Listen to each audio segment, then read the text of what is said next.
Class 12th mark சொல்றாரு. 12th mark உனக்கு என்ன பார்க்கும்போது 660 போட்டிருந்துச்சுடா மார்க்கு. எனக்கு வந்து 12th 690 நீ 668. நல்ல மார்க்கா 600கா சூப்பரா கைக்குறா 1200 சமுத்திர கனிமதி. ஃபர்ஸ்ட் கேஎஃப்சி வாசல் பாதிக்கு பாதி எடுத்திருக்கேன். அப்புறம் கேஎஃப்சி வாசல் உட்காந்துனோட ஃபர்ஸ்ட் என்னோட பார்க்க போனா வரவே இல்ல.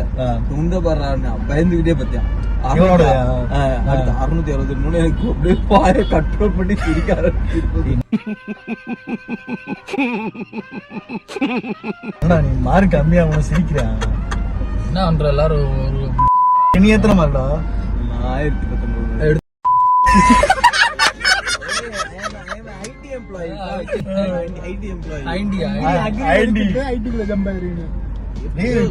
ஆனா நீ கம்பெனில சும்மா சும்மா உட்கார்ந்தே இருக்கேன்னு சொல்றா. எப்ப கால் பண்ணாலும் அதான் விவசாயம் பண்ண போனா இங்க வந்து அக்ரிகல்ச்சர் காலேஜ் போனான்டா. போயிட்டு டேய் வ்ளாகா என்னடா பேசுறா அப்படியே காமெடி. நான் வேற நிறைய சொல்லிட்டு இருக்கேன். அதனால கட் பண்ணிடுவோம்டா. டேய் அக்ரிகல்ச்சர் காலேஜ் போனேன்ல காலையில என்னடா பண்ண சொல்லுவாங்க? பஜனை போடுவாங்களா? சாந்தாகாரம் புஜக செய்யணும். அடுத்து பஜனை பாடிட்டு ஒரு இட்லி போடுவாங்க. ஒரு இட்லி தான் போடுவாங்களா? ஒரே ஒரு இட்லி எத்தனை நாள் சாப்பிடலாம்? குத்துவாங்க உட்காந்து சாப்பிட முடியாதுனா குத்துவாங்களா? இந்தாங்க ஒரே குத்துறாங்க. சரி குத்திட்டே போறோம். காலேஜ் போயிட்டு 6 மணிக்குள்ள எங்கனாலும் ஃபர்ஸ்ட் கிளாஸ் யோகா தானே உங்களுக்கு? ஆமா யோகா தான்.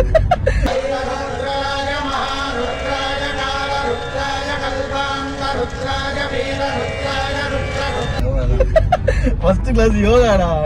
ஸ்கூல்ல கூட ஃபர்ஸ்ட் கிளாஸ் யோகா இருக்காதுடா.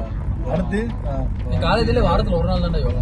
ஆமா காலேஜ் ஸ்கூல்ல வந்து உங்க காலேஜ்ல யோகா இருக்கா? எங்க காலேஜ்ல இது ஸ்போர்ட்ஸ் தானே இருக்கு. அப்புறம் இதுல அப்புறம் 6 மணிக்குள்ள எப்பனா வெளியே போயிட்டு வந்துக்கலாம் ஹாஸ்டல்ல.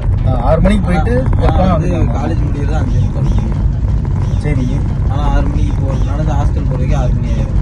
ஓ 6 மணிக்குள்ள வெளியே போயிட்டு வரணும். ஆனா காலேஜ் 5:30 தான் முடியும். 5:30 அது நீ வெளியே வரும்போது 6 மணி ஆகுதா? என்னடா இது? போயிட்டு அப்புறம் திரும்ப போனோடனே பஜனை பண்ணணும். பஜனை பண்ணணும் 6:30 பஜனை. பஜனை பஜனை பஜனை பஜனை என்ன பஜனைடா? திறந்த நெத்தியில் திலகம் வைத்து சிலை போல் அப்படின்னு என்னடி வாய்ஸ் இது? நீ பாடுவியாடா? நானும் பாட மாட்டேன். நீங்கிறேன் அப்புறம் பாடி இருக்கேன். அப்புறம் எப்படி இந்த பாட்டு ஞாபகம் இருக்கு உனக்கு? அவன் இப்ப ஒருத்தவன கலாய் பையன் இந்த பாட்டை வச்சு அதனால பாடிக்கிட்டே இருக்கான். இது அப்படி என்ன படிச்சியா பஜனை பண்ணியா? பஜனை தான் பாடிட்டு.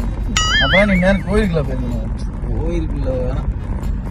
நான் வந்து வேற வழிதான். என்னடா எடிட் பண்ணி பேசுறீங்க? அது வந்து தெரியாத பாதை, முள் பாதை. சரி போட்டு போ.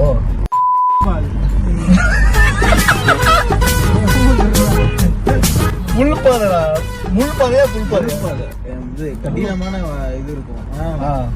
அந்த கடினத்தை தாண்டி வரும்போது ஒரு சக்சஸ் வரும். தவி போ. தவி தவி தவிரது வாழ்க்கையில இது கிடையாது. முள் பாதையில அடிபட்டு மிதிப்பட்டு போய் கடைசியில அந்த கனியை பறிக்கும் போதுதான் அந்த சுவையே வரும்.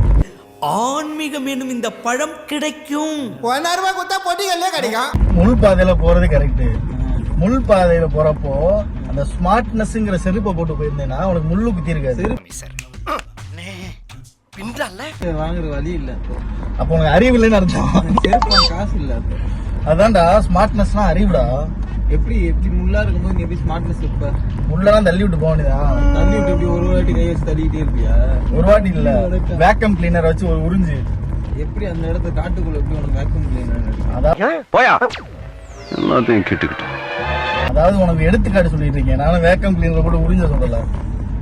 நீ ஸ்கூலுக்கே போனது இல்லையாடா?